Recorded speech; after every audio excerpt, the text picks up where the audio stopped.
Border War. Two armies approach the same battlefield, determined to capture the vital ground that separates their territories and, if possible, strike deep into enemy territory. Both players roll a dice, re-rolling in the case of a tie, and the player that rolls higher decides which territory each side will use. The territories are shown on the map. The players alternate setting up units one at a time, starting with the player that won the dice roll to determine territories. Models must be set up in their own territory, more than 12 inches from enemy territory. Continue to set up units until both players have set up their armies. If one player finishes first, the opposing player can set up the rest of the units in their army, one after another. The player that finishes setting up their army first can choose who has the first turn in the first battle round. This battle is fought to control 4 objectives. 2 are located at the centre of each player's territory.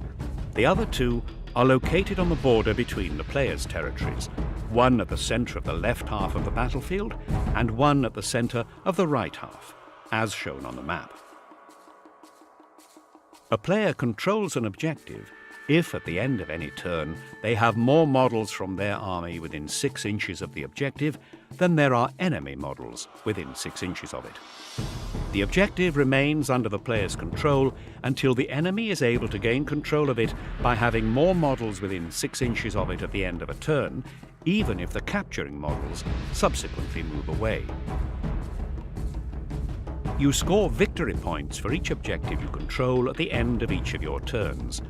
The number of points you receive varies depending on the objective's location. If the objective is in your own territory, you earn 1 victory point. If the objective is on the border between the territories, you earn 2 victory points. If the objective is in enemy territory, you earn 4 victory points. The player with the most victory points at the end of the 5th battle round, or when the amount of time allocated for the battle runs out, wins a major victory. If the players are tied on victory points at the end of the game, then each player adds up the points value of any enemy units that have been destroyed during the battle, including any summoned units. If one player has a higher total, they win a minor victory.